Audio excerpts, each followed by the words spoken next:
ng Panginoon and isang aga po sa ating lahat. At once again, welcome sa Glorious Light Baptist Church. At alam niyo po, masungit ang panahon at hindi ho komportabling lumabas ng bahay. Pero purihin ng Diyos sapagkat nandito po kayo ngayon. Ano ho? So ito po patunay lamang na ang inyong pag-ibig sa Diyos ay totoo, ang inyong pagmamahal sa Panginoon ay hindi po nagmamaliw at hindi po masusukat ng sungit ng panahon at hindi po ganda ng paligid. Dahil patunay lamang po yan na ito po'y pagbibigay lang po natin ng pasasalamat sa kabutihan niya sa ating lahat. Ano po? Kaya nga, again, magandang umaga po sa ating lahat at salamat sa mga nag-render ng tanging bilang. Ano po? Ito'y nagbigay sa atin ng paghahanda ng ating espiritu at ang ating po mga puso. Well, tayo po ay handa na po bang makinig ng salita ng Diyos? Kasi po, wag masayang itong mensaheng ibinigay sa atin ng Panginoon. Ito po ay naging blessing na ginamit ko po sa anniversary ng Karanas ng NLBBC, ng Karanas Samar, at ako po'y naniniwala na ito rin po ay pwedeng gamitin ng Panginoon para po sa ating lahat. And of course, syempre gusto ho nating i-recognize at pasalamatan yung mga bisita natin at yung mga candidate for baptism. Ayan, alam nyo ho, marami tayong ibabaptize this morning. At after po nito, tayo po ay magbabautismo. Kaya nakakatawa sapagkat ang Panginoon patuloy na gumagamit ng mga preachers po natin, ng mga kapatiran at ng mga manggagawa para po pagtuturo ng salita ng Diyos at maging yung mga kapatirang nasa likod nito. Tandaan po ninyo, hindi sayang yung inyo ginagawang sakripisyo para po sa ating evangelistic program. Kasi bukod sa sila po ay naliligtas, sila po ay natuturuan ng bautismo at nadaragdag sa gawain ng Panginoon. Ang blessing dahil yung atin pong ginagawa ay hindi po pwedeng masayang. Sa harapan ng Diyos, sabi ng Bible, your labor is not in vain. Totoo po yun. Sa harapan ng Panginoon, pag tayo po ay naparoon na, sabi ho ng Bible, tayo po ay gagantimpalaan sa lahat ng atin pong ginawa. Pero ang kagandahan, habang nandito pa lang tayo sa lupa, nakakataba na ng puso na kung iisipin natin, may mga kapatirang ginagamit sa likod nito na kung papaanong nagagawa naming gawin yung aming bahagi na magturo ng salita ng Diyos, kayo po ang isa sa mga nagiging kaparaanan ng Diyos para po maisakatuparan ang lahat ng ito. Kaya kung makikita nyo ho, diba? Although kung titignan natin, ang dami mga tumanggap sa Panginoon. Sabi ko nga, kung bibilangin natin, 1,000 na. Yung mga kaluluwang nakakilala sa Panginoon. At hindi na rin biro yung mga sumunod sa water baptism. Kaya nga mga kapatid, ito ho ang panghawakan ninyo. Pagharap natin sa langit, kung kayo ay merong bahagi sa mga ginagawang ganito, kayo po'y merong tatanggaping gantimpala. Merong reward, sabi po ng Bible. Well, tayo po ngayon ay mag-aaral na ng salita ng Diyos at inilingan na ang lahat ay tumayo. And please turn your Bible in the book of Colossians, Colossians chapter 2, verse number 7. Okay? Sabi po ng Colossians chapter 2, verse number 7, rooted and built up in Him, and established in the faith, as ye have been taught, abounding therein with thanks. Manalangin po tayo. Panginoon, salamat po sa pagkakataong ito na kami po ay nagkatipon-tipon sa ilalim ng inyo pong banal na pangalan. Salamat po na kung papaanong kami ay inihatid mo ng ligtas at maayos sa bahay-sambahang ito. Dalangin po namin, Panginoon, na naway tunay na ikaw po ang siyang magbigay sa amin ng biyaya, ng pagpapala na amin pong inaasam-asam, Panginoon. Ikaw po ang mangusap, kumilo sa buhay ng bawat isa, lalo na po sa mga bago naming kapatiran, Panginoon. Ikaw po ang tunay na mangusap sa aming mga buhay. Ikaw po, Panginoon, ang magbigay sa amin ng kalakasan, tunay, Panginoon, na ang mensaheng ito'y gamitin mo para lalo kaming lumago at maging kagamit-gamit sa inyo pong gawain. Pagpalain mo po, O Diyos, ang bawat isa sa amin. Sa iyo po namin hihiling ang tagumpay at kaayusan ng pag-aaral na ito. Ito po ang aming panalangin sa pangalan po ni Kristo Jesus. Amen. Alright, so please be seated. Well, the title of our message for this morning is Rooted Christian for Christ. Ito po ang mensahe na ginamit ng Panginoon para po sa mga taga-Kolose na kung saan ang kalooban din naman ng Diyos sa bawat isa po sa atin ay maging mananampalatayang mananampalatayang meron pong masasabi nating tibay sa paglilingkod. Kasi tignan po ninyo, sa mundo kung oobserbahan natin, lahat ng atin pong ginagawa, ang totoo po niyan, kinapapaguran natin at kinasasawaan natin. Okay? Tanungin natin yung mga estudyante. Anong reklamo nila? Paulit-ulit na lang. Pasok, aral, gawa ng assignment, gawa ng report. So simula nung sila'y nag-aral hanggang sa makatapos, ano yung pakiramdam? Araw-araw na lang pasok. Kaya nga kapag may mga holiday, masaya yung mga estudyante. Kapag masama ang panahon, yung mga magulang nalulungkot, yung mga negosyante nalulungkot. O, di ba? Pero yung mga anak na nag-aaral, tuwang-tuwa, lumilindol na, tinatangay na yung bubong, masaya pa, ayos, walang pasok. Bakit? Kasi lahat ng mga ginagawa natin, kahit mabuti yan at mahalaga, dumarating yung time na tayo ay nagsasawa. Napapagod tayo. Naintindihan nun ninyo? Kahit kayo po ay nagninegosyo, trabaho, kahit sabihin niyo pang sumusweldo kayo, umamin kayo, kayo mga nagtatrabaho, kung pwede nga lang holiday, lagi, gagawin niyo sana huwag pumasok. Tama po ba? Kaya lang, kailangan, kahit may bayad, pagod din. Kahit may sweldo, nakakasawa rin. Kaya lang natin ginagawa kasi nga nakikita natin yung ating mga obligasyon at yung ating mga responsibilidad. So sa madalit salita, bagay na ginagawa natin, darating ang time, mapapagod tayo. Kaya nga, meron tinatawag na retirement period. Tama ba ko sa pagtatrabaho? Kahit okay pa ang katawan mo, reach mo na yung ganung edad, whether you like it or not, talagang yon ang makaran. Ayon sa aral, yung katawan po natin, nakadisenyo lang sa ganung edad, na hanggang doon lang yung ating efficiency. Naintindihan po ninyo? Mga basketballistang sikat noon, minsan nakasama namin si Alvin Patrimonio. 'Di ba? Nag-retire na siya pero nung sagan ng kanyang career sa basketball, abay talagang hinahangaan siya ng mga tao. Imagine po ninyo, maputi pa, magaling pang mag-basketball. Nasaan ka pa? Ewan ko kung sino umabot ng mga panahon na yun na ang Pure Foods talagang tinitilian. Pag nasabing Alvin Patrimonio, Nelson Asaytono, di ba, Jojo Lastimosa. Pag sinabing Pure Foods yan, pag sinabing itong mga player na yan, talagang dumating time na nasa side court na lang sila, nasa bench na lang sila, nanonood, pumapalakpak, nagko-coach, nagtuturo, nagme-mentor.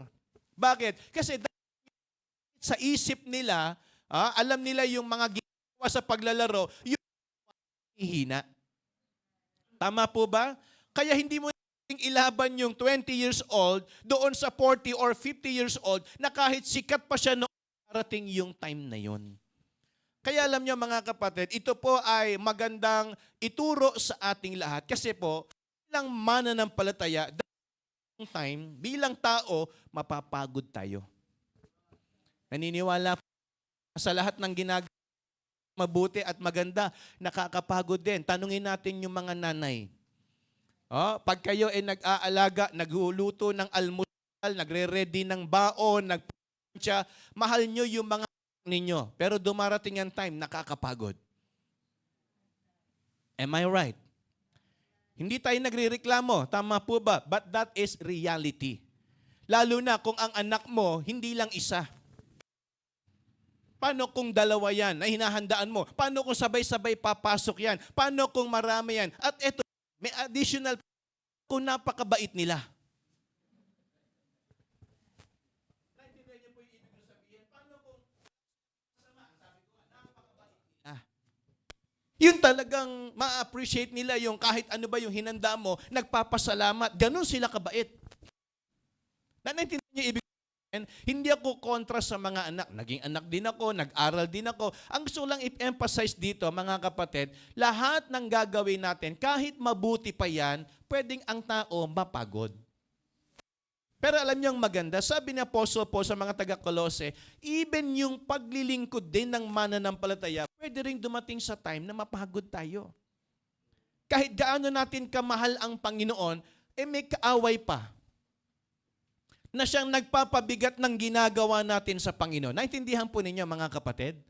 Yung ministry na nga, mahirap na nga tayong mag-convince ng tao, mahirap na paliwanagan ng tao, mahirap na nga papaniwalain ang mga tao sa katuruan at katotohanan ng salita ng Diyos, dadagdag pa yung kaaway. So, ang tendency, ikaw na natuturo, ikaw na sumusunod sa kalooban ng Diyos, malaki ang chance na ikaw ay mapagod at ang kalaunan nito, baka huminto tayo sa ginagawa natin. Kaya ang sabi ni Apostle Paul sa mga taga-Kolose, in verse number 7, ulitin ko lang po, rooted and built up in Him. Kaya nga kapag mali ang foundation ng atin pong ginagawa sa Panginoon, tandaan po ninyo, hindi mali na meron tayong kabarkada sa church. Hindi mali na meron tayong kabeshi. Hindi mali na meron nag-i-encourage sa atin na sumama tayo sa gawain ng Panginoon. Pero kung yan lang ang basis ng paglilingkod mo, darating ang time, pag napagod ka, madali mong bitawan yung ginagawa mo sa Panginoon. Because nasa mali kang foundation. Tandaan nyo, kahit gaano kaganda ang building or any structure, kapag yan may maling pundasyon, pag dumating ang lindol, giba kagad yan. Kahit gaano kamahal yung pintura, kahit gaano kamahal yung mga marble na yan, yung tiles na ginamit, o yung mga inilagay dyan na mga sabihin natin kasangkapan, walang halaga yan kapag mali ang pundasyon. Kaya nga, pag-aralan nating maigi, niya rito, rooted and built up in Him. You know, the image of being rooted Christian, paano ba ma-identify, ano ba ang itsura ng isang meron talagang ugat na Kristiyano? Ginamit ko pong illustration ito. Nakita niyo po itong base na to, itong ano bang tawag dito, basta itong halaman na to. Okay, itong flower base na ito, itong bulaklak na ito, wala lang ako makita kanina. Kahapon, umikot ako ron, nakita ko yung halaman doon sa likod, kasi gagamitin ko saan ng illustration. Nung nakita ko, mukhang naawa ako. Mukhang naghihingalo na. Sabi ko kay Preacher Carlo, tapon nyo na nga ito, kawawa naman, mukhang hindi na mabubuhay ito. Kasi nandun po nakatambak sa likod. Dadaling ko sana rito sa harap. Okay? Kasi bibigyan ko po kayo ng halimbawa. So, nung ito bagong bili, okay, pero kapag inangat mo yan, humiwalay na doon sa pinaglagyan. Tama? Kasi artificial lang to, walang ugat. Tama po ba? Pero yung totoong halaman, kahit pa nga naghihingalo, sinubukan ko iangat na gano'n, kahit iilan na lang yung tangkay niya, sumama yung base mismo. Naintindihan po ninyo? Hindi kasi madaling matanggal ang isang Kristiyanong meron talagang naging ugat sa paglilingkod. Tama? Kaya kahit gaano kaganda ito, parang hindi nalalanta, parang hindi natanggalan ng parang hindi nauubos yung dahon, parang hindi nabubulok. Oo, hanggang ganda lang siya, pero wala siyang tibay. Po ba mga kapatid? So ganun din, hindi mali na maayos yung itsura na, hindi mali na maganda yung ating aura pag humaharap sa Panginoon. Tinuro yan ng Bible that you present your body as a living sacrifice, holy, acceptable unto God, which is your reasonable service. Tama na yung itsura natin pag humaharap gawain ng Panginoon. Pero tama rin na dapat tayo rin ay lumalalim sa pananampalataya. Amen. Hindi pwedeng nadadala lang natin sa pag-Amerikana. Tama po ba mga kapatid? Kasi pag dumating subok, malalaman kung sino yung may ugat at wala. Sorry to say, kahit anong ganda nito, display lang ito. Tama po ba? Wala kang makikitang paglago dyan. Hindi na dadami ang dahon yan. Hindi na mag-iiba itsura niyan. Hindi na yan tataas. Bakit? Artificial lang yan . So kung tayo totoong ligtas, the image of being rooted, makikita yung ating karakteristik. malalaman mo kung sino yung totoo at hindi. Sad to say, nung amin pong naging para bang get together, isa ho sa naging topic namin, bakit ba merong mga Kristiyano na tumitigil sa paglilingkod? Kasi tignan niyo po, ito yung mga basic. Kung ang Panginoon totoo sa kanyang pangako at Diyos na makapangyarihan sa lahat, anong problema natin na hindi kayang solusyonan ng Diyos? Kung ang Kristiyano nakatingin sa Panginoon, tama po ba? Anong problema meron tayo? Anong pagkailangan na hindi kayang ibigay ng Diyos sa atin? Siyempre wala. Lahat kayang ibigay. Tama po ba? Kaya kahit anong problema natin, naniniwala ko kapag ang Diyos ang sang sentro ng buhay natin, laging mayroong solusyon. Kaya pwedeng idahilan na problema ko, kaya hindi ako makapaglingkod. Mga kapatid, meron tayong Diyos na makapangyarihan. Amen? Patay nga, binubuhay niya eh. Yung pa kayang problema natin, hindi kayang solusyon ng Diyos. Baka mali lang yung ating pagtitiwala. So that's the problem. Kaya hindi pwedeng idahilan yung kahirapan sa buhay, yung mga pagsubok para tumigil. Walang dapat makapigil sa mga tunay na Kristiyano kahit may problema pa tayo. Tuloy pa rin dapat. Kasi nga, totoo tayo. Amen? Okay. Yung aso namin, makulit, si Pancake. Pinag-iinitan yung halaman namin. Nangat-ngat doon, talagang inuubos yung dahon. Buti na lang yung halaman namin, hindi bumibigay. Lumalabas pa rin. Naglalagay pa rin ng panibagong dahon at sanga. Sabi ko, buti na lang buhay ka. Tama? Buti na lang yung halaman namin lumalaban kahit sinusubok siya ni Pancake. Di ba may mga ganon? Kasi kapag totoo ka at buhay, kahit dumating yung mga trials and struggles sa buhay, hindi ka maaalis sa lugar na kung saan nandoon ka kasi nga may ugat ka ron. Ako naniniwala, ang Kristiyano, hindi dapat dahil problema para tumigil. May Panginoon tayo. At nasa tamang ground tayo. Pa ito ng Panginoon, dito tayo iingatan at palalaguin ng Diyos. Basta paso. Hello po. Huwag kayong lumipat doon sa mabato. Huwag kayong humanap ng ibang lugar. Ito yung lugar na pinaglagyan ng Diyos. Kahit ano pa ang dumating na pagsubok sa buhay natin, andyan pa rin ang Panginoon. Inilipat ko yung paso, itinago ko rin sa may malaking paso. Hinahanap pa rin ni Pancake. Sabi ko tuloy sa aso namin, hayop talaga tong aso na to. Hayop naman talaga yung aso, di ba? Hindi naman po ako nagmumura. Kaiba talaga tong aso namin, makulit talaga. Anong nagdi-deliver sa amin ng ng tubig? Ay, ang gwapo naman ng aso. Gwapo? Paano naging gwapo? Babae yan. Kasi, para tawag nga ni Michi, dragon eh. Kasi laging nangangat-ngat. So sabi ko mga kapatid, tunay na Kristiyano, makikita mo sa kanyang characteristic, sa kanyang karakter. Tama? Kasi ma-identify mo yung mga totoo, mananatili. Gusto ba naming mawalan?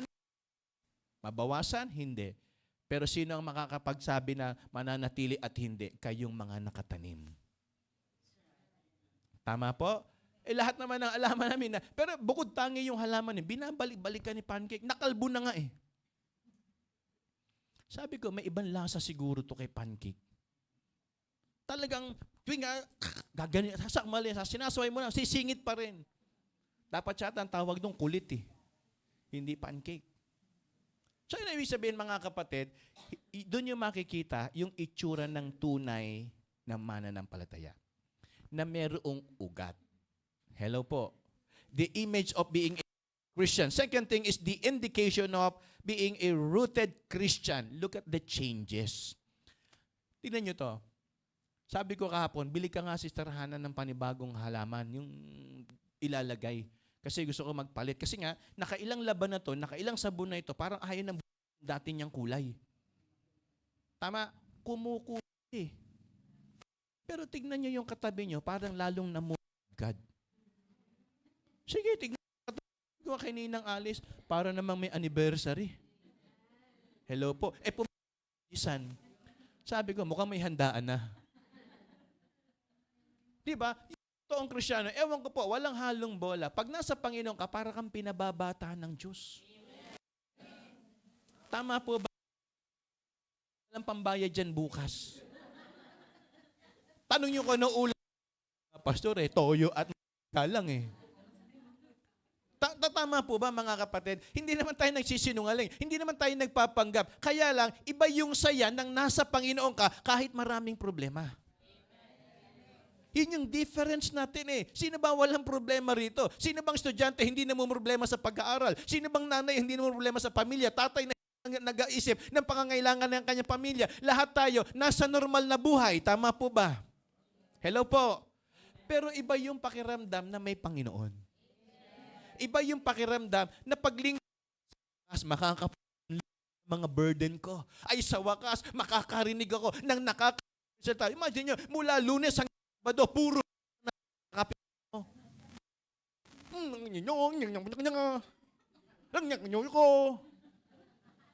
Dito, at least yung praise the Lord. Tama po. Ay sa wakas, iba naman ang tono ng mga narinig ko. Ang mahirap dito, ang title ng preaching ni Pastor, mga ininyo. Pati ba naman sa church, ganun pa rin maririnig ko. Kaya mga kapatid, isipin natin, ano yung indication? May changes eh. Dating ang buhay mo ang lungkot-lungkot. Kasi yung problema, ganito po yan.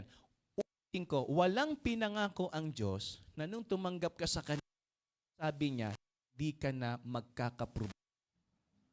Meron hong nag-share sa inyo ng ganon?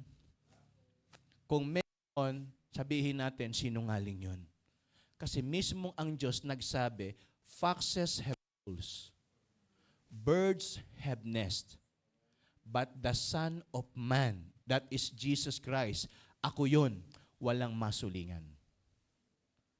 He came to His own, but His own received Him. I-welcome si Kristo ng mundo. Kaya Kristiyano, wag na kayong maghanap sa umatin kayo. Good job, good job. Walang ganun. Ipe-persecute nila kayo. Hello po. Nagkakaintindihan po ba tayo? Pag uwi nyo ng bahay, blessed na blessed ka, nakarinig ka ng preaching, tapos sasabihin sa'yo, anong oras ka na umuwi? Ano naman ginawa mo? Nagkakwatsa ka. Di ba? May mga ganong senaryo. Naintindihan po ninyo mga kapatid, hindi nila maintindihan yung nararamdaman natin. But look at the indication. May pagbabago. Kahit ganun pa rin ang tono ng boss nila sa atin, kaya pa rin tayo sa Panginoon. Kahit may problema, hindi yung ibig sabihin pag umuwi kayo, galing, wala na akong utang. Wala kaming pinangalan na utang nyo. Baka sinabi nyo nag-share sa inyo, ay tanggapin nyo ang Panginoon, bayad na utang. Pakulong ko yun. Di ba wala ganon? Ay, pag sumunod kayo sa Panginoon, yung anak nyo, babait. Kung puro ganon, nananay, ito na. Kung totoo yun. Naintindihan mga kapatid, walang pinangakong ganon. Ang pinangako ng Panginoon, pakito, I will never leave you nor forsake you. Kaya kung may problema, may kasama ka, Panginoon. Kaya nahihirapan ka, hindi mo kaya, cast your burden. Come unto me, all ye that labor and heavy laden, and I will give you rest. Papasanin ko yung hirap nyo. Tulungan ko kayo sa bigat nyo. Pero yung sinabing, aalisin ko. Hello? Thank you, Mother. Nakilang mic na tayo. Tinetesting lang ho namin kung ano magandang mic. Okay, so balik ho tayo. Walang pinangakong ganun. Na kapag sumunod ka sa Kanya, aalisin ko problema mo. Hindi. Ang sabi niya, sa problemang yan, sasamahan kita. Amen? So kaya doon dapat makita yung indikasyon ng totoong mayroong ugat, hindi ho yung ugat sa binti. Ugat sa pananampalataya. Ugat sa binti, marami tayo niyan. Di ba? Kahit marami tayong ugat sa binti, natitinag pa rin tayo ng problema. Tama? Ang kailangan natin, ugat ng pananampalataya. Tinitinginan tuloy ng binti, nagpayab, marami sa akin. Sa akin, hindi lang ugat, talaga may mga inipong pang alkansya. Ay sabihin mga kapatid, that's the indication. And second, the third thing is the intention for being a rooted Christian. Look at the course. Saan ba papunta ang ating ginagawang ito? Saan ba papunta yung ating faith? Di ba sabi na po sa mga taga-Roma, from faith to faith. Tama?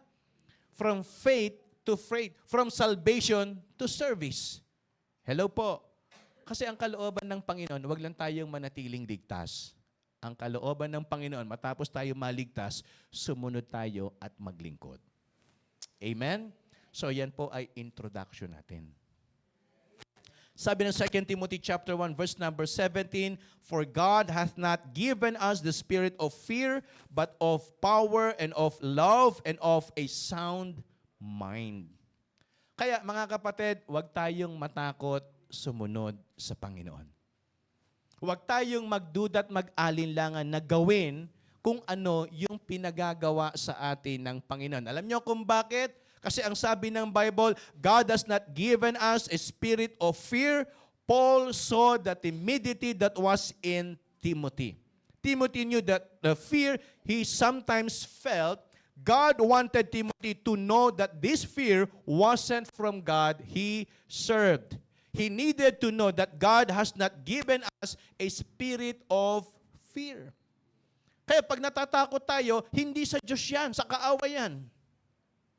Kasi ang binibigay sa atin ng Panginoon, courage.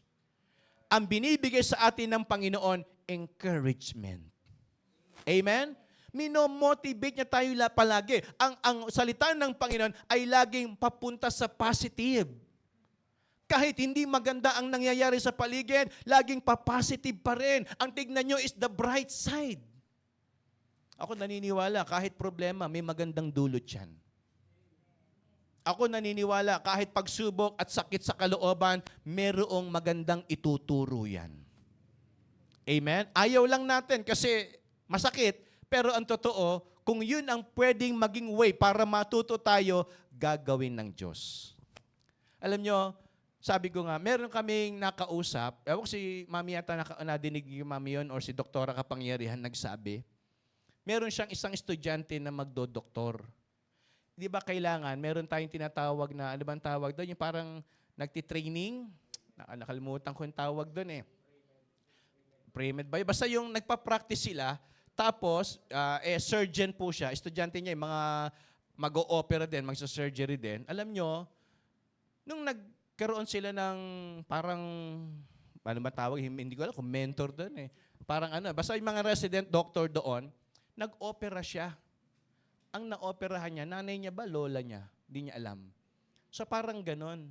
Kailangan maging part yon ng kanilang pagiging para bang internship ba ang tawag doon or what? Parang resident doctor siya doon. So hindi niya alam. So, isang inassign na mag-o-opera, sabi ni doktora, inassign siyang gano'n. Siya ang nagbiyak. Alam niyo, na matapos niyang operaan, hindi niya nalaman, nanay niya pala yun, or lola, parang gano'n. Na, bigla siyang naiyak, sabi niya, parang hindi ko kayang gawin yun, na bibiyakin ko yung katawan. Tapos, part ng pagkatuto niya. Di ba? Sabi ko nga, nung ako i-ooperahan sa appendix, bukod sa doktor, ang dami gano'n. Nagpapaliwanag ng doktor. Parang sinasabi sa mga estudyante, ito ang bituka, ganito dapat ginagawa. Sabi ko, pinag-aralan pa ako ba? Kasi nga charity eh. Di ba? Pag charity ka, usually may mga estudyante nakapaligid dyan, pinanonood. Sabi ko, buti na lang hindi ko sila kilala. Kahit kilala nila ako, at least makasalubong ko sila, hindi ko alam na sila nakakita ng katawan ko. Binuksan nila, sabi ko gano'n, gano'n ba yun? Ang ingay, nagkukwentuhan sila, nagsasalita yung doktor, tinuturo, ganito, ganon. So, mahirap yon, pero kung yun ang way ng pagkatuto, di ba? Yung mag-dissect ka nga lang ng pusa eh. Ako kasi Maribig, ano ba ang course mo Maribig? Medtech, buti na lang Medtech. Pero may dissect ba kayong gagawin? Wala sa mga medicine yata yun, So yung bibiyakin mo yung pusa, paano kung pet lover ka? Di ba? Palaka or whatever na may buhay na i-dissect mo. So, sabi ko sa loob sa Mario Jose, paano ko ito gagawin? Pero kung yun ang pwedeng makaging way para matuto ka, kailangan mong pagdaanan. Yung problemang meron tayo, hindi naman yan binibigay ng Diyos para masaktan tayo. Pinapayagan niya ng Diyos para matuto tayo. Amen? Hindi tayo para saktan. Alam niyo bang mahal tayo ng Diyos?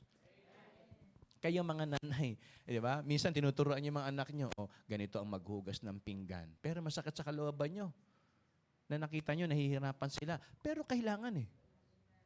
Tama? May mga time ganyan ang ginagawa sa atin ng Panginoon. Oh, mahal kita, pero hindi pwedeng wala kang alam. Hindi pwedeng Kristiyano ka na wala kang pinagdaan ng, alam mo, hindi ka nagkaroon ng buto, hindi ka nagkaroon ng ugat, or else Kristiyano ka na kapag dumating yung problema, madali mo kong iiwan. Kasi hindi ka natuto. Amen? So kaya, ito ang maganda. How the Church of God grow. Tinuro ko na po ito, mga kapatid. Babalikan lang natin. 3 things. Through the members who were willing to share their living. Naraalala niyo pa yan? Pinag-aralan natin yan.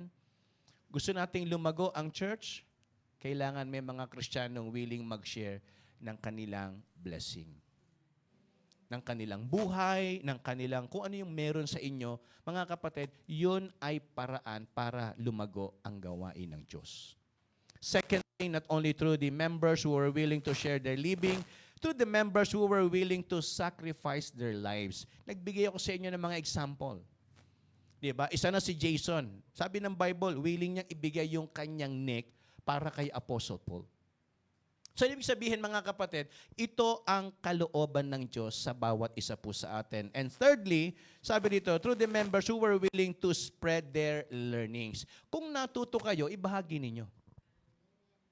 Kung natutunan niyo yung ginagawa niyo sa Panginoon, i-share niyo. Yun ang magandang imarites. Tama. Kesa kung ano-anong buhay ang minamarites natin, ang imarites natin, alam mo ba, nung natutunan ko mag-pray, iba yung pakiramdam. Share nyo.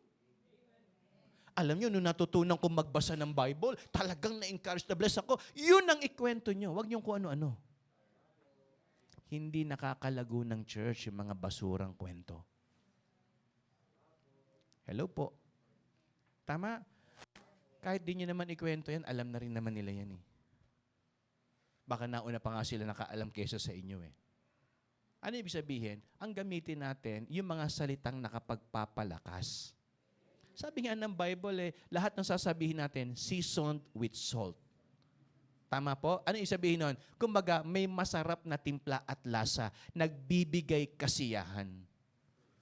Yung kwentong mga panira, nakakakiliti lang yan ng tenga, pero hindi nagpapalakas yan ng pananampalataya. Kaya ngayon yung maganda matutunan natin na sa tuwing magbibitaw tayo ng salita, pilitin natin na yung sasabihin natin makapagpapalakas sa mga taong makakarinig sa sinasabi natin or makakatulong sa kanilang pananampalataya sa Panginoon. So yun ang minumungkahi po ng Bible. Ngayon, tukuyin na ho natin. A rooted Christian. Bakit ba mahalaga na ang Kristiyano ay, kumbaga, magkaroon ng ugat sa kanyang paglilingkod at pananampalataya? Ito na ho ang ating pag-aaralan. Number 1, a rooted Christian is the strength of the church. Isipin niyo ho, ang magpapalakas sa gawain ng Panginoon, hindi po yung dami. Madami nga tayo, wala namang matibay dito. Madami nga tayo, pero wala namang nananatili. Come and go ang tao. Hello po. Okay, tignan niyo po itong nangyari sa Acts chapter 2, verses 41 to 44. Sabi ho ng Bible, then they that gladly received His word were baptized. Kaya nga, congratulations sa mga bago nating kapatiran na susunod sa tubig ng bautismo. Nadinig ko nga, si Brother Leo magpapabaptize daw mamaya. Ewan ko kung totoo yung marites na yun. Di ba?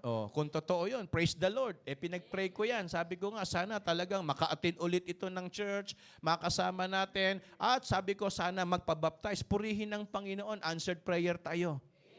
Di ba? Kasi natutuwa ako pag nakikita ko yan sa church. Masarap makinig. Tapos nakaka-encourage. Makita nyo na talagang sabi niya, Pastor, kasi pag nasa church ako, iba yung pakiramdam ko, sumasaya yung buhay ko. Baka nandito yung kalooban ng Panginoon, Brother Leo. Diba? Marami na siyang sinubok. Hindi siya alam niya, parang hindi mabuo-buo yung love life niya. Baka nandito talaga. Okay? So, intayin natin ng Panginoon. Diba? So, ibig sabihin ng verse number 41, then they that gladly received His word were baptized, and the same day they were added unto them about 3,000 souls. From 120, additional ng 3,000. So ang tama kasi, kapag ikaw ay mayroong tamang pananampalataya, hindi pabawas, dapat parami. Tama? Hindi dapat pahina, dapat paspalakas. Kasi tignan niyo po, in verse number 42, and they continued steadfastly in the apostles' doctrine and fellowship and in breaking of bread and in prayers. So anong ibig sabihin? Yung mga totoong saved at yung mga totoong, yung kanilang pananampalataya ay lumalago, ang sabi ng Bible, and they continued steadfastly. So, ibig sabihin, may nangyayari. At eto pa, and fear came upon every soul, and many wonders and signs were done by the apostles. Try to imagine, yung mga apostol, nagministeryo. Ano ang sabi ng Bible? Kumalat sa maraming lugar yung ginawa ng mga apostol at ng mga mananampalataya. Kasi nga, ang totoo, ang lakas ng ministry, hindi yung building, hindi yung dami ng tao. Ang lakas ng building, yung mga Kristiyanong may ginagawa sa gawain ng Diyos. Kasi yun naman talaga ang strength natin. Tingnan nyo, sa bawat kumpanya, meron tayong tinatawag na stronghold. Tama? Kaya nga sa church, dapat meron tayong tinatawag na solid ground. Alam niyo po ba yon, yung law of solid ground? Kahit may mawala, kahit may huminto, tuloy ang gawain. Hello po. Di ba't ang Panginoon may tinatawag na pillars? Ewan ko po kung nagkakaintindihan pa tayo. Tama po ba? So, ibig sabihin, kahit merong tumigil, tuloy pa rin. Hindi pwedeng mahinto yung gawain ng Panginoon. So I believe may mga Kristiyano talaga na darating sa punto ng buhay nila manghihina. Pero salamat na lang sapagkat mayroong mga malalakas at mga inugatang Kristiyano na hindi pumapayag na ang gawain huminto. Sino yon? Yun yung mga rooted. Yung iba kasi nag-uugat pa lang dahil bago't nagsisimula. Tama po ba? Kaya nga, yun yung magandang makita sa atin. Lalo na kung matagal tayo sa gawain ng Diyos, dapat tayo ang kakitaan ng tibay at kalakasan ng mga bago nating nakakasama sa church. Kasi tayo yun talagang strength sa gawain. Kumbaga sa dito ako didikit, dito ako kakapit. Kasi pag may lumakas na hangin, matatakpan niya ako, maaalagaan niya ako. Yun dapat ang maging role ng mga rooted Christian. Hindi ho yung matagal na, wala pang ugat, inaalalayan pa. Nakuha niyo yung ibig sabihin, mga kapatid, hindi po ako nagagalit. Ang sinasabi ko lang, gusto kong maintindihan ninyo, yun ang normal. Tama po ba? Yung lumipas na yung matagal na panahon, sana matibay na tayo. Sana may ugat na tayo kahit papano. Kasi tignan nyo and they continued steadfastly in the apostles' doctrine and fellowship and in breaking of bread in prayers. And fear came upon every soul. Yung fear, hindi sila natakot, na-amaze. Bakit? Kasi sabi ng Bible, and every soul and many wonders and signs were done by the apostles. Hindi magagawa ng apostol ito kung walang mga Kristiyanong sumusunod at nagpoprotekta sa kanila. Bakit? Lahat sila gustong patayin . Hello po.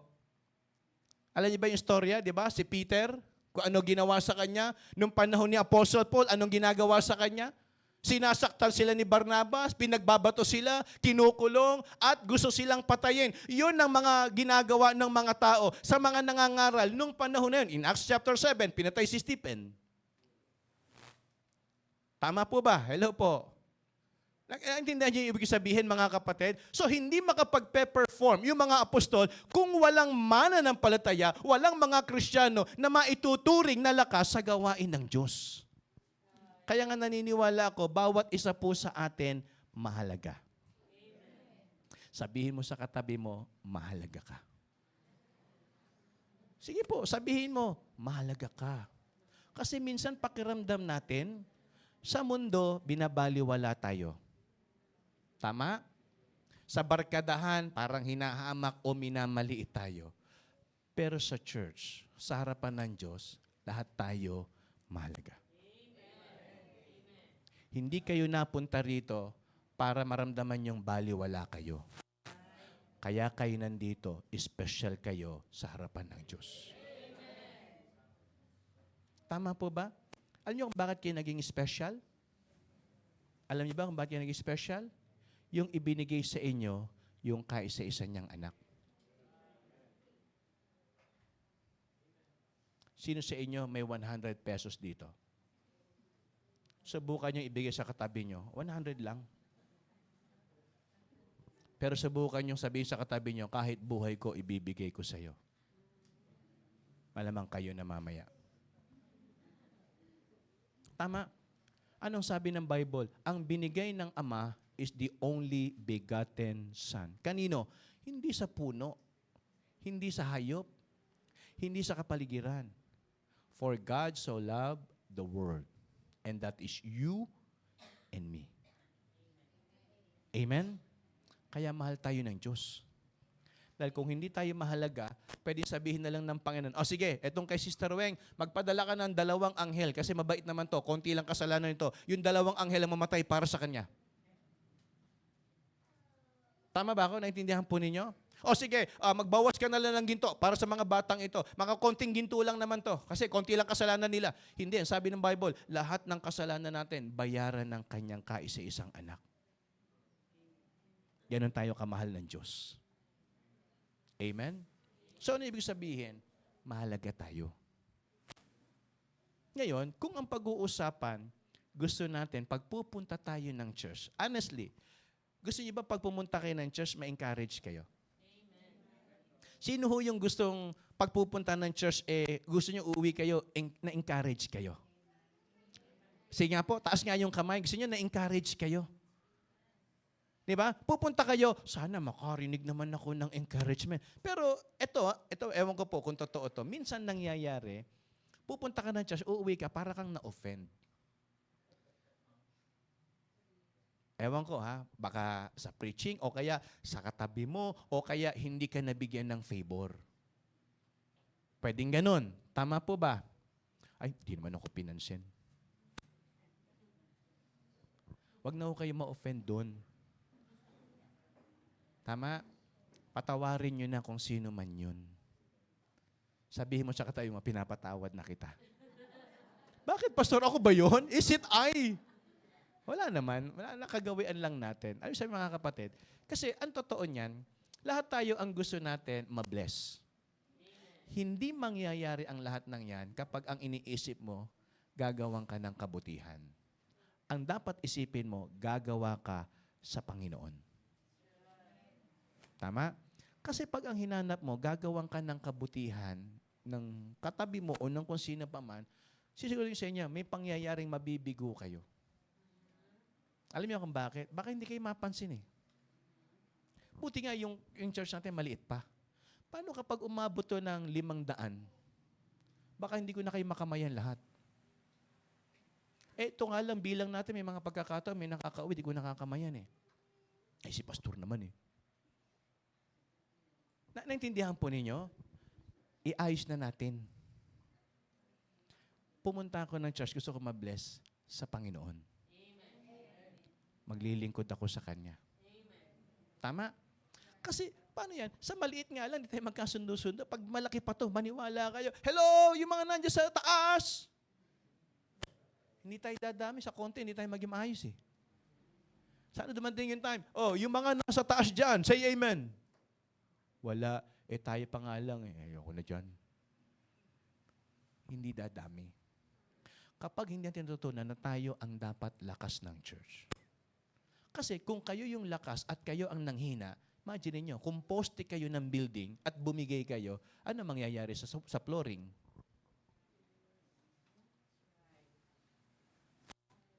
Hello po. Hindi ko sinasabing kasalanan nyo o sa tao tayo sumandal, pero sana matutunan natin na kaya ako dinala ng church dito para sa ikalalakas ng gawain. Amen. Hindi ang Diyos nagdadagdag ng mga ligtas para humina, para nga lumakas. Look at the logic. Kaya nagpapalakas ang puwersa ng rebelde para lumakas. Para dumami. Kaya nagre-recruit sila. Kailangan marami tayong kasundaluhan para humina, para lumakas. Kaya tayo nag-share ng salvation, hindi para humina ang church. Para lumakas. Ang problema, tayong dapat malakas na, kamusta tayo? Hanggang ngayon ba, ganun pa rin kalambot ang puso natin na, excuse me po, pag hindi na ibigay yung favor, nanghihina, nakakalimot, tandaan nyo, ang Panginoon ang nangako, hindi kung sino paman. Amen? At ang Panginoon ang dahilan, kaya tayo nasa gawain. Kasi parehas tignan nyo ako, baka ma-open kayo, itsura ko hindi maayos Tignan ko kayo sa buhay na meron kayo, baka hindi ako magpatuloy kasi tingin ko parang hindi nagbabago ang buhay ninyo. Parehas. E di ano sabi ng Bible? Looking unto Jesus. Amen. The author and the finisher of our faith. Amen? Huwag niyong gawin yung paglilingkod para sa inyo. Gawin yung paglilingkod para sa Kanya. Amen? Kasi tandaan nyo, lakas tayo sa church. Tayo yung strength. Kaya ang kailangan, para maging strength tayo ng church, anong kailangan? Maging strong and rooted. Okay, sinong nanay at tatay dito? Nanay at tatay. Meron kayong mga anak. Yung mga anak ninyo, naranasan niyo ba na nag-away-away? May magulang ba rito, nanay, tatay, na may mga anak na nag-aaway yung mga anak? Nangyayari ba sa pamilya niyo yun? Sa amin madalas yung kami magkakapatid. Madalas. Ano ang sasabihin sa mga anak niyo? Ayoko na, suko na ako. Away kayo ng away. Nanay, tatay, susuko ba kayo? Bahala na kayo sa buhay niyo. Iwan ko na kayo. Magja-Jollibee ako. Lilibangin ko sarili ko. Mga kapatid, hindi mo aayawan. Tama? Pero nasasaktan ka. Yung family hindi nagiging strong. So, ang strength ng church, hindi yung dami. Ang strength ng church, yung rooted Christian. Sabi ko, marami nga, kung hindi naman nagiging responsible, useless. Di baling konti, basta lahat, nagpa-participate. Matibay. Amen? Kasi ang dami. Ay, naku, 500 kami. Dami namin. Pero ilan ang may ginagawa? 3. Ano sabi ng Panginoon kay Gideon? That is too many. 17,000, 25,000. Ang kailangan ko lang 300. Hello? Ano sabi ni Gideon? Paano mananalo 300? Hindi mo kailangan ng marami. Ang kailangan mo, solid. Tama? Kung ang lahat ng ito magiging solid and rooted, anong sabi ng Bible? And fear came upon every soul. Because, anong sabi ng Bible? They were done wonders and signs. Nakapag-perform sila ng miracle. Kasi may kasama silang Kristiyano sa ginagawa nila. Ang mahirap, ako lang, workers lang ang nagtatrabaho. Kami lang yung may gustong lumago. Sana lahat tayo. Amen? Sana hindi lang kami ang willing magturo. Sana merong nagpe-pray sa likod namin. Sana may nagsasabing, oh, kaya nyo yan, pastor. Oh, workers, kaya nyo yan. Oh, mga teachers, go, go, go. Kailangan namin ng cheerers. Amen? O baka naman hinaharangan nyo kami para wag na kaming tumuloy. So, anong kailangan natin? Yung mga rooted and grounded Christian. Because kayo yung strength ng church. Amen? Amen? And sabi ng verse number 44, and all that believe were together. Amen? Meron ako nakikitang caption. Ang ganda Although naisip ko na dati, kaya lang hindi ko alam kung tama. Sabi niya, we are together to get there. Tama? We are together to get there. So, di ba tama naman yun? Mahirap yung ikaw na mag-isang papunta ron. Dapat lahat tayo sama-samang papunta sa ikagaganda ng gawain ng Panginoon. Amen? Kaya nga sabi ko kahapon, blessing pa rin kasi ang gawain ng Diyos, hindi nababaliwala yung soul winning. Meron pa rin sumusuporta. Kaya yun ho yung bagay. And then second thing is, a rooted Christian is the supply for the church. Okay. Look at the principle in verses 44 to 45. The Bible says, and all that believed were together and had all things common. Ibig sabihin, nagkakasundo tayo rito. Malinaw po ba na sa gawain ng Diyos dapat magkaisa tayo? Tama po ba? How good and how pleasant it is for brethren to dwell together in unity. Sabihin nyo nga, unity. Sige po, lakas nyo, unity. Alam nyo bang napakahalaga ng unity? Hindi lang sa church. Sa bahay, napakahalaga ng unity. Mag-asawa, mahalaga ang unity. Tama? Kami ho ni Sister Len, nag-usap tungkol dyan. Sabi ko, ang major decision, hindi po pwedeng sa kanya manggagaling. Laging ang mister, ang major decision. Sinabihan ko siya, diretsahan. Sabi ko, ma, hindi pwedeng ikaw ang major decision sa buhay natin bilang mag-asawa. Ako to, lalaki ko eh. Tama, Kuya Joe? Sabi ko sa kanya, minor decision ka lang. Oh, tapang ko. Sabi ko, minor decision ka lang, ma. Ako ang major decision. Ilan taon na tayong kasal, ma? 20? Oh, tama. Kinalimutan. Yun. Magto-23.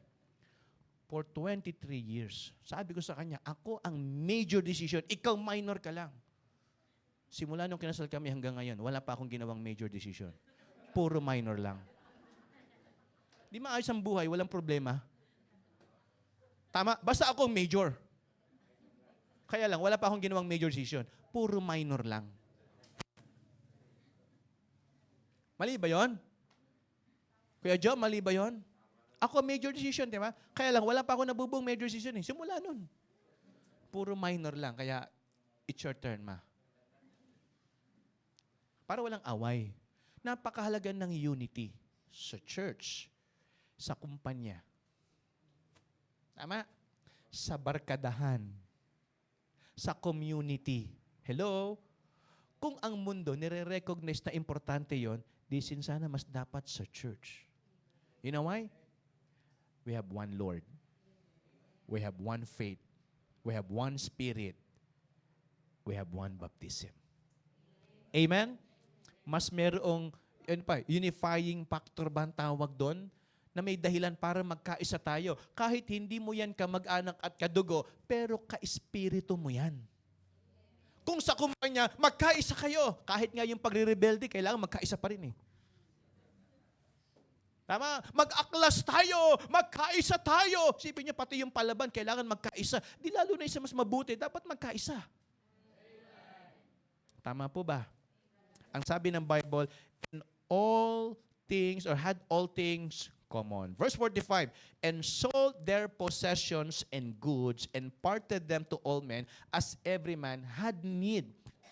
Look at this. Sabi ng Bible, binenta nila yung kanilang property o kung anong meron sila para sa pangangailangan ng mga kapatiran. Tama po ba? That is the context. Binenta and sold their possessions for the need ng mga tao, hindi pa church. Kasi wala pang building nung time na yun eh. Hindi pa sila nag-gather sa building. Nag-gather sila. Walang ipapaka. Isipin nyo tatawagin yung mga Kristiyano, yung mga mananampalataya, yung mga followers, punta kayo rito. Di ba't naalala nyo na ang Panginoon, ginather lahat yung mga tagasunod niya, ng problema sila sa pagkain? Tama? Yung 5,000, ano sabi ng mga disipulo? Lord, saan tayo kukuha ng kakain ng 5,000 ito? And nung panahon na yon, kasama nila Panginoon. Yung 2 tinapay, 5 isda, kaya niyang paramihin. Sila mga apostol na lang. Kaya ang problema nila, paano kakain yung mga followers natin? Anong sabi ng mga Kristiyano? Tayo mga nagkakaisa, benta natin to para ipamahagi sa kailangan ng mga pumupunta. Tama po ba? Nung nandyan ang Panginoon, solve the problem. Nung ang Panginoon umakyat sa langit, solve pa rin yung problem. Kasi binigyan sila ng kaisipan kung paano susolusyonan yung pangangailangan ng gawain. Tama po ba? Kaya naniniwala ko, bawat isa po sa atin dito, provision ng Panginoon sa gawain ng Diyos. May kakayanan kayo, may pwede kayong magawa para yung pangangailangan ng ministry matugunan. Hindi para magmukhang kawawa ang gawain ng Diyos. Kasi may Panginoon yung church na ito eh. Amen. Tama po ba? Hello po. Nangako tayo sa Panginoon, pagpapalain tayo, sabi ng Bible, pag inuna natin siya. Pero bakit parang sa atin, ang tipid-tipid ng blessing? Baka hindi nakikita ng Kristiyano yung kanyang role sa ministry. Tandaan nyo, inilagay tayo ng Diyos, hindi lang para maging lakas, kundi para maging provision din. And that's the Bible says, and sold their possessions and goods and parted them to all men, as every man had need. Ano yun, pinag-aaral to? Sabi ko nga, sa church ngayon, meron na pong libreng kape tuwing Wednesday at saka Sunday. Only coffee. Hanggang tumirik mata ninyo. Totoo po yan. Commitment ko yan sa Panginoon. Sabi ko, hanggat nabubuhay ako, only coffee. Yun nga lang Wednesday and Sunday lang. Kaya pag umaga pa lang, kape na kayo ng kape, hanggang gabi, ganyan na kayo. Hello, Pastor. Kahapon pa ako gising nilaklak mo naman yung kape. Tirik na talaga mata mo niyan. Ano nyo? Kasi pag hindi tayo nagkaroon, sabi ko nga, may mga galing sa school, galing sa work, minsan gutom. Sabi ko nga, kung pwede nga, bibili rin ako ng yung balde ng biscuit. Alam niyo ba yun, yung parang may timba na halo-halong biscuit. Kaya baka magkawala, may lamay ba dyan? Baka sabihin nila, patay. Kasi madalas makikita mo sa patay Di ba? Sino ng burol? Sabi ko, wag na muna yun. Kape lang muna. Kasi baka may kape tsaka biscuit, magulat sila, may natutulog pa kung isang worker dito. Sabi ko, yari. Minsan, nasarap-sarap pa ng pwesto rito. Dito pa nakapwesto sila, Sabi ko, itapat mo yung ilaw. Ilagay mo yung bulaklak. Ayun, tama-tama yung kape tsaka biscuit. Sabi ko, wag muna yan. Ginawa ko, commitment ko, kasi yung mga estudyante natin galing sa school, gutom. Kahit nyo nagtatrabaho, kung may sweldo yan, tinitipid ang sarili. Kahit may sweldo, totoo yan, kahit may sweldo. Kaya nga, yung simpleng kape, pag pumunta rito yan, sarap naman dito, may libreng kape. Kaya lang, walang libreng tubig. Bibili yung tubig. Yung kape libre, yung tubig, 20. Depende pa sa init. Kung sobra, 25. Pag maligamgam, 20. Pag malamig, 15 na lang. Pag walang init, 10. Kaya lang, walang basong kasama. Sa bibig niyo ilalagay yung tubig, tsaka yung kape, doon titimplahin. Diretso lunok. Well, biro lang yung mga kapatid. Sabi ko, commitment ko sa Panginoon. Kasi nakita ko, darating yung mga member natin, lalo na yung mga young people, bibili sa labas ng, di ba, gutom. Siyempre, gusto makinig ng salita ng Panginoon. Sabi ko, sige, bigyan natin ng kape. Pag dumating pa yung susunod na blessing, sunod natin yung biscuit. Yan. Hihiga na lang ang kulang. Totoo po yan, mga kapatid. Totoo, sabi ko, Brother Gab, eto kasi si Gab, hindi mahilig sa kape yan Subukan yung kunan ng dugo, mag-donate siya sa Red Cross. Kape lalabas, 3-in-1. Hindi dugo. Ano blood type mo? Nescafe. Kaya mga kapatid, diba, iba yung pakiramdam na pumunta ka, nabusog ka, na-encourage ka. Gusto natin maging blessing, hanapin natin yung role natin. Provision tayo ng Panginoon sa church, tama. Totoo po yan. We have only coffee from Wednesday and Sunday lang. Baka pumunta kayo araw-araw, dito kayo mag-almusal Pero totoo po yan. Brother Gab, where's Brother Gab? Siya na nagbabantay ng kape. Talagang iniingatan niya yung kape.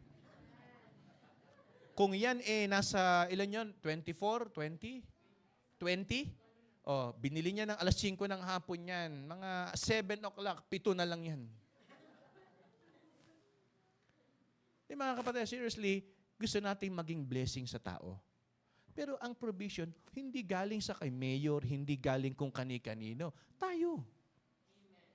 Ang totoo, sabi ko nga kagabi, mag-pray kayo ng yung hot and cold na dispenser para hindi na kayo utusan na pakiinit mo nga ako ng tubig. Andiyan na yung kape, tapos utusan pa kayo. Para wala nang utos-utos, maglagay kayo ng disposable cup, maglagay tayo ng hot and cold dispenser, ayan ang kape, magtimpla na kayo. Tama po? Prayer ko lang naman yon. Malay nyo naman mamaya may bumili na. Total, ako naman, wala naman akong budget pang kape. Ginawa ko yon. Hindi ko kinukonsensya kayo, mga kapatid. Basta ako sinasabi ko lang, sa biyaya ng Diyos, kaya ko yon. Ano yung sabihin, mga kapatid?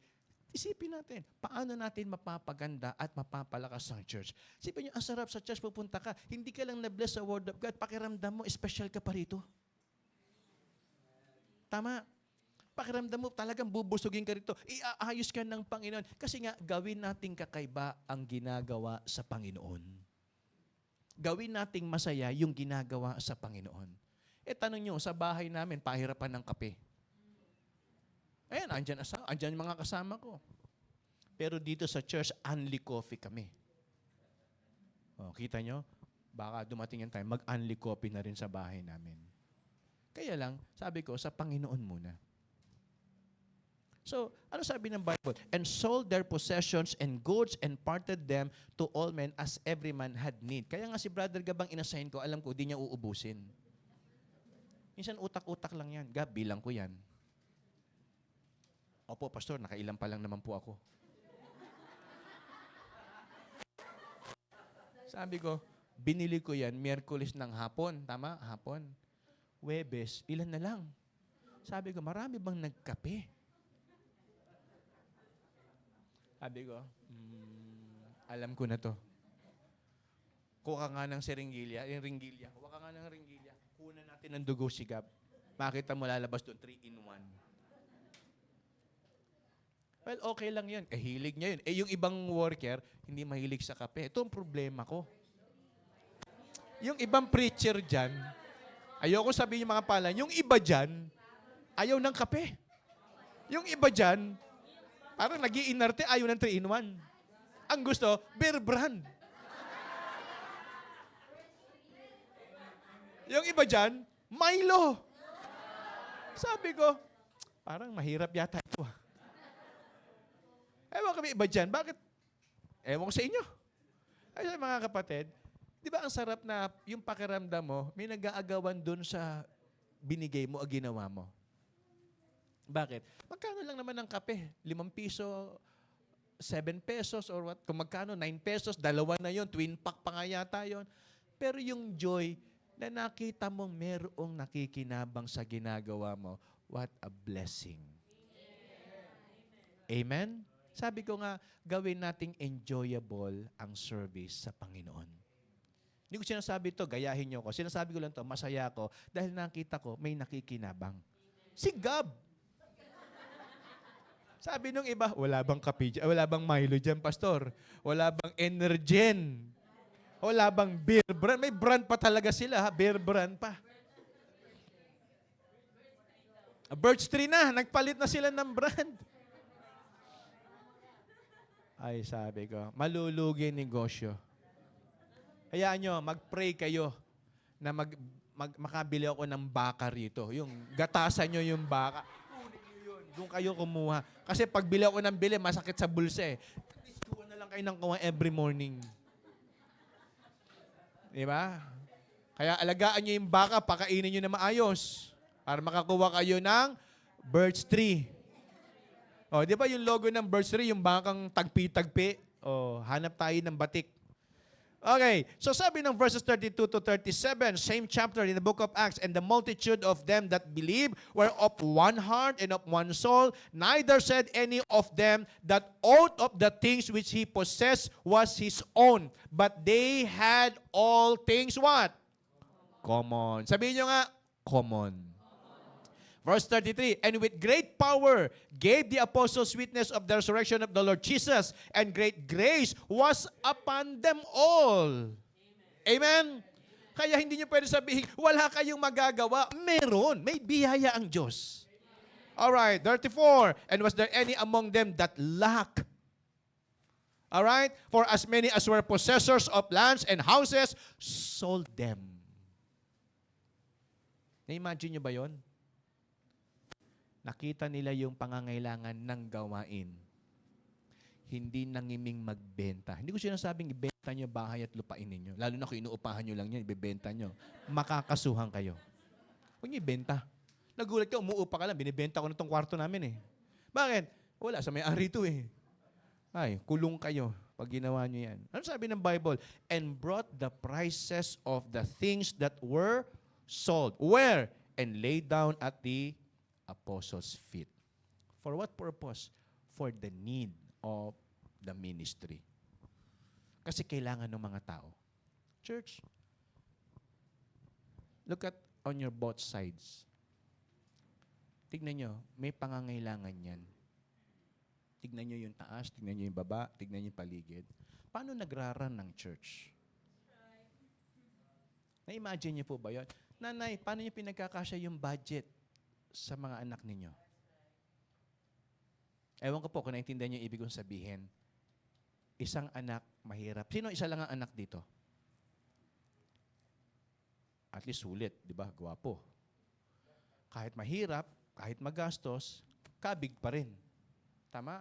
Pero kahit isa yan, mahirap yan. Babudgetan mo yan eh. Buti si Ken, bata pa. Pag yan, nagsimula ng nanligaw. Tama? Ilan taong ka na, Ken? 12. Bata pa. Medyo cool pa. Mga games pa gusto niyan. Pero magugulat yan, ma. May date kami. Good luck. Another budget. Tama? Kung isa, dalawa, tatlo, o marami pang anak ninyo, paano nyo pinagkakasya yan? Church, alam niya, may nagtanong sa akin, kahapon, nasa car wash ako. May nagsabi sa akin, may kausap ako. Sino ba ang kausap? Si Kuya Noel pala, hindi pala sa car wash. Although nakausap ko rin sa car wash. Si Kuya Noel, tatanong siya, meron bang support tong church sa ibang bansa? Sabi ko, wala. Ano yung church nyo? Independent, fundamental, indigenous. Self-supporting. Tama? Ay sabihin, kayo, tayo ang kamay ng Diyos dito. But try to imagine, gusto natin ng strong church, pero hindi po pwede na hindi tayo kikilos. Tama po? Gusto nating ma-bless, gawin nating blessing yung church. Gusto nating ma-encourage, gawin nating maging encouragement tayo sa church. Always try to find your special niche in the church. Amen? Lagi nyo hanapin, saan ako dito, pastor? Saan ako pwede rito? Natuwa nga ako kay Kuya Noel. Sabi niya, pastor, pwede ba ako mag-sponsor ng ganito? Pwede po. Kaya lang, sabi ko, yung hindi umaaten, nakita yon, sana yung umaaten, mas makita yon. Are you with me? Okay pa po ba tayo, mga kapatid? So, hindi ko sinasabi to para maliho yung kukonsensyahin ko kayo eh.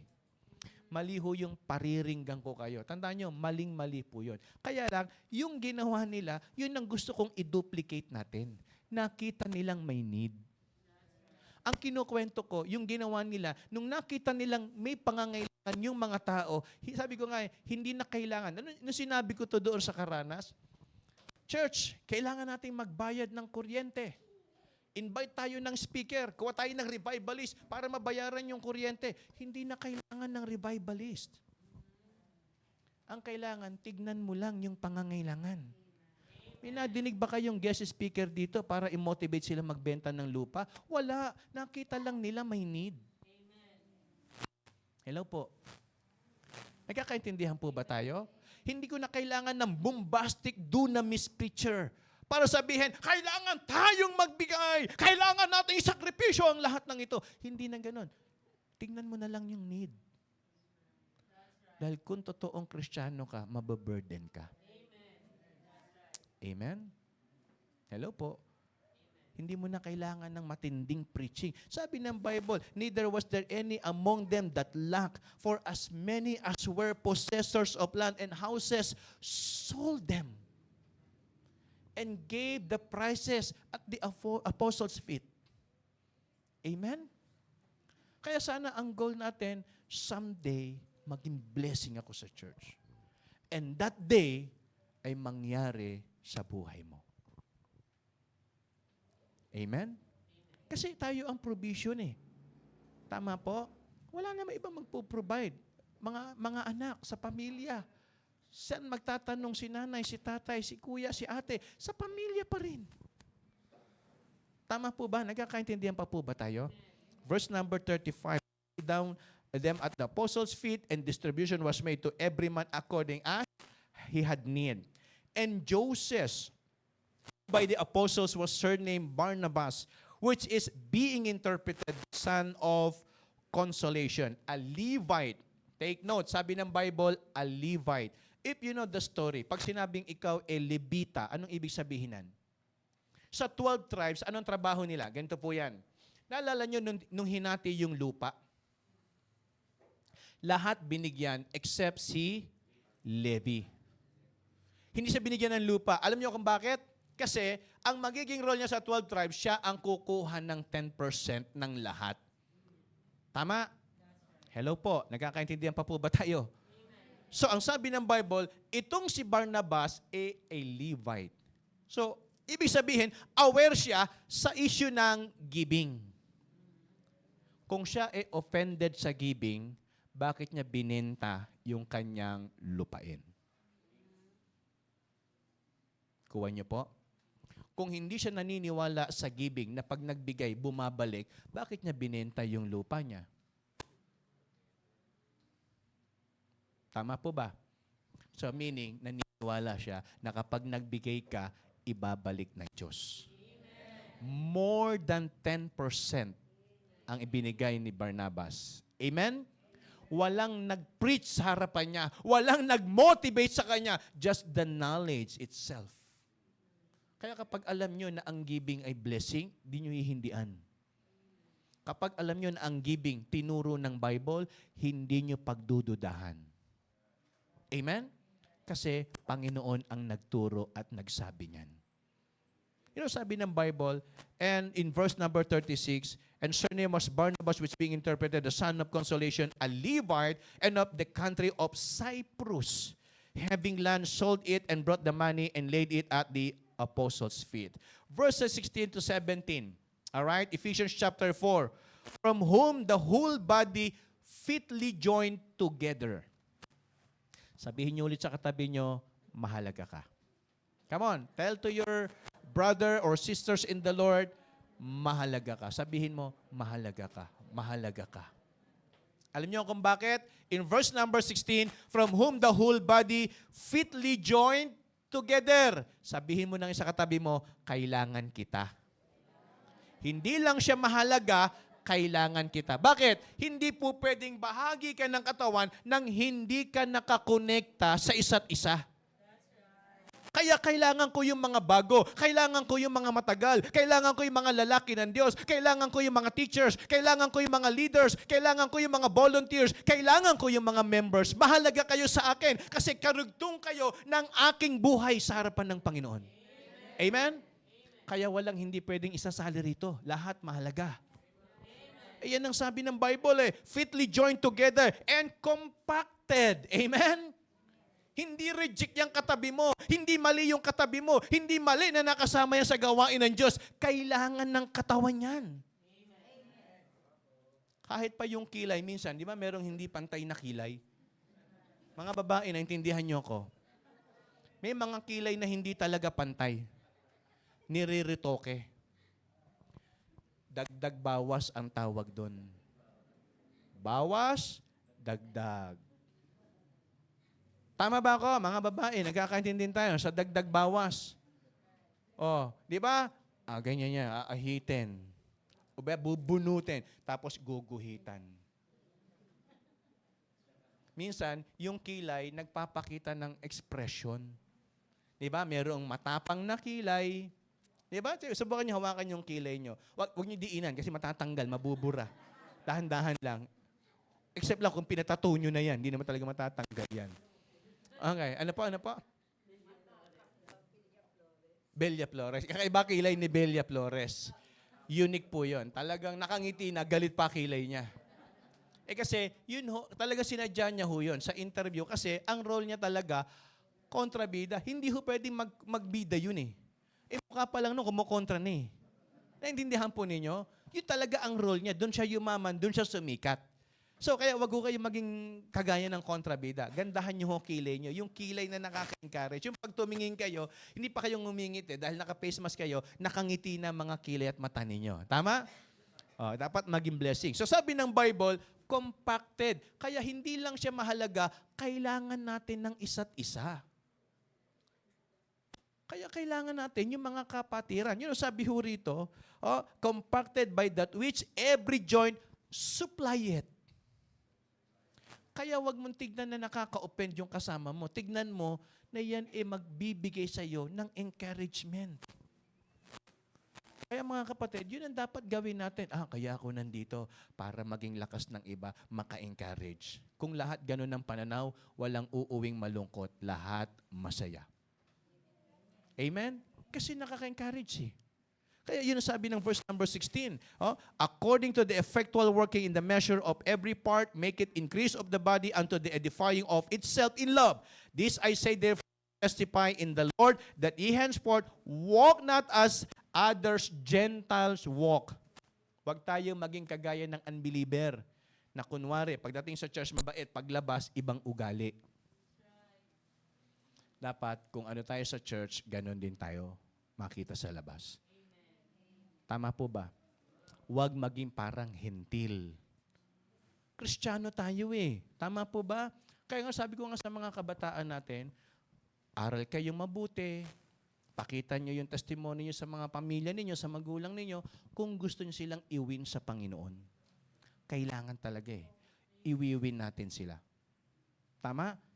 Part ng buhay natin yon bilang kabataang Kristiyano. Kasi ang tao, anong binabasa? Hindi Bible. Ang binabasa, buhay.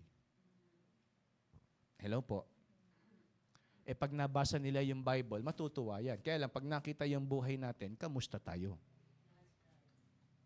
Kaya yung mga young people, sabi ko, aral kayo mabuti, pakita yun sa magulang nyo. Nung napunta kayo sa gawain ng Diyos, mas gumanda ang inyong kalagayan. Mas napabuti kayo. Amen? Yun ang sabi ng Bible. And last but not the least, is the satisfaction of the church. A rooted Christian for Christ is the satisfaction of the church. In Ephesians chapter 4, verses 10 to 15, He that descended is the same also that ascended up far above all heavens, that He might fill all things. Remember, sabi ng Bible, siyang galing sa taas na bumaba, siya rin ang babalik doon. Pero ang sabi ng Bible, bago niya gawin yon, kailangan niya munang punan ang lahat. That He might fill all things. So, ibig sabihin, hindi siya bumalik sa Ama nang iniwan niyang nakatiwangwang ang gawain. Mayroon siyang mga inilagay. Hello po. Nagkakaintindihan pa po ba tayo? Sabi ng Panginoon, verse number 11, sino yung mga nilagay niya? And He gave some apostles. Sabihin nyo nga, apostles. Apostles. Sabihin nyo nga, prophets. Evangelists. Pastors. Teachers. Yun yung nilagay ng Panginoon para i-fill in yung mga pangangailangan sa ministry. Amen? Ano po ang purpose? For what reason? For the perfecting of the saints, for the edifying of the body of Christ. Tama, sabi ng Bible for the perfecting of the saints, for the ministry, for the edifying of the body of Christ. Kaya nga, ito ang pinaka-ending niyan. Sabi ng verse number 13, till we all come. Saan papunta yung ginagawa natin? Sabi ng Panginoon, siyang bumaba, siya rin ang akyat para punan yung kalooban ng Ama. Di ba't anong sabi ng prayer ng ating Panginoon Jesus? Not my will, Lord, but your will be done. Kaya siya pumarito para gawin yung kalooban ng Ama. Tama po ba? Kailangan niya nang bumalik. Anong sabi niya? Pinatawag niya lahat ng kanyang mga alagad. Ito ang inyong gagawin. Tama po ba, mga kapatid? Kayo na ang tutupad ng hindi ko natapos. Babalik na ako sa Ama. Kayo na ang gagawa. At ito ngayon ang gagawin nyo. Saan papunta? Yung ibinigay ng Diyos na direksyon ng paglilingkod. In verse number 13, till we all come in the unity of faith. So, ibig sabihin, ang pagkakaisa natin at yung paglilingkod natin, ang pinaka-bottom line niyan, ito ho yung mangyayari sa verse number 13. In the unity of the faith and of the knowledge of the Son of God unto a perfect, what? Perfect man. Ibig sabihin, yung word na perfect dyan is not sinless. Yung word na perfect dyan is mature. Ang direksyon dapat ng church, hindi lang dapat parami. Ang direksyon ng church dapat pamature. Hello po. Madaling mag-invite para dumami, pero hindi madaling magpamature.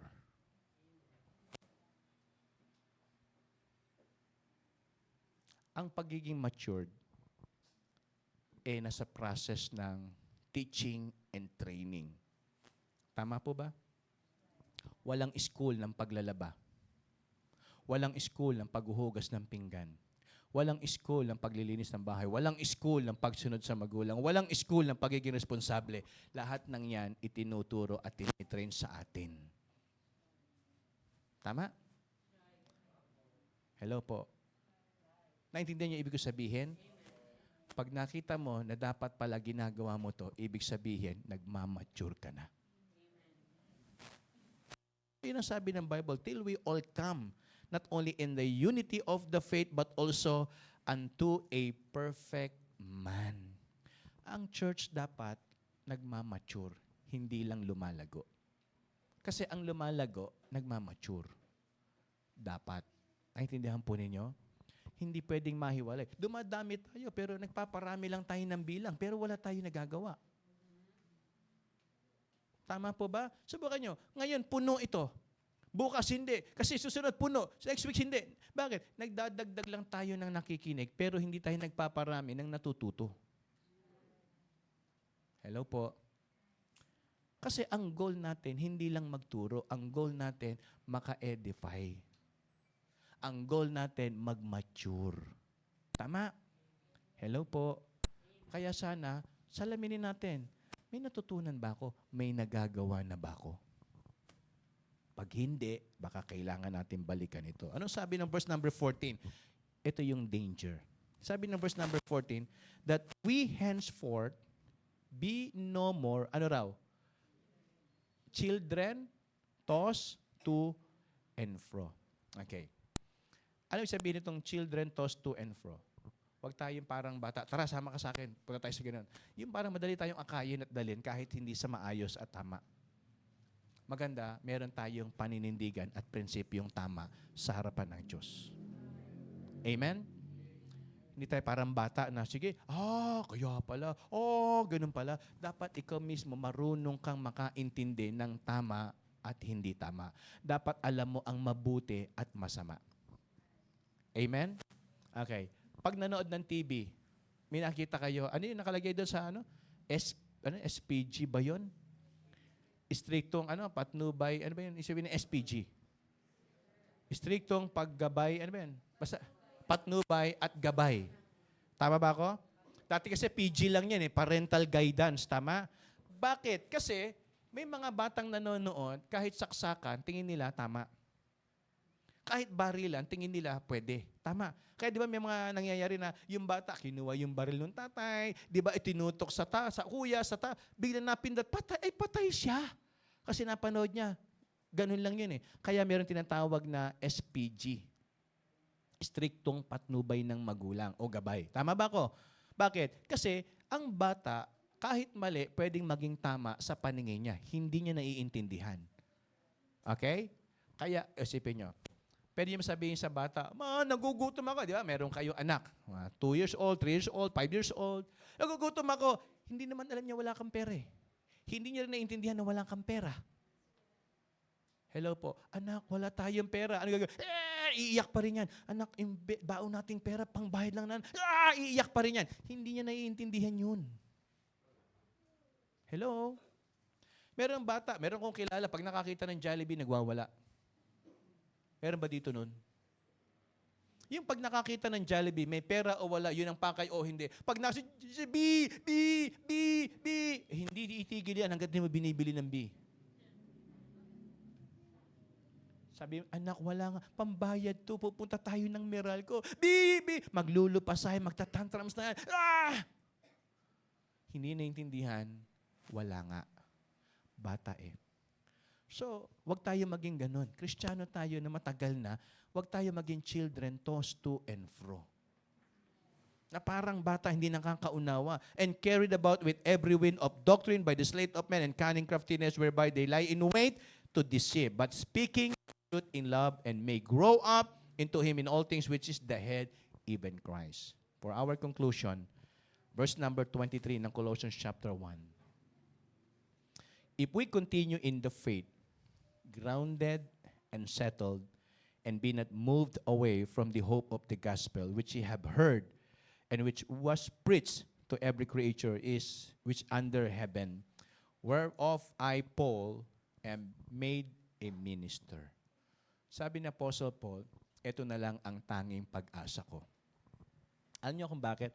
Nung binalikan ko yung story doon sa Book of Acts, nung sinabi niya itong verse 23, For Demas hath forsaken me, having loved this present world. Marami, iniwan siya. Nag-iisang naglilingkod. Tama? Dumating yung time, nagkahiwalay sila ni Barnabas. Dating magkaibigan, naghiwalay ng landas. Tama po ba? Ang tanging pinangahawakan niya lang is the hope of the gospel. Yung bunga ng kanyang pangangaral. Mga kapatid, hindi mawawala yung ginawa nating paglilingkod sa Panginoon kahit nawala pa yung mga taong tinitignan natin. Kasi ang totoo, yung paglilingkod, hindi sa kanila. Ang paglilingkod sa Diyos. So huwag kayo mapagod, huwag kayo manghinayang. Be not weary in well-doing, for in due season we shall reap if we faint not. Amen? May pangako ang Diyos that I will never leave you nor forsake you. Amen? Kaya anong gagawin natin? Magpalago. Anong gagawin natin? Maging matibay. Hindi para sa sarili natin, para sa gawain. Manalangin po tayo. Panginoon, salamat po sa aming naging pag-aaral ng inyo pong salita. Sa karunungan,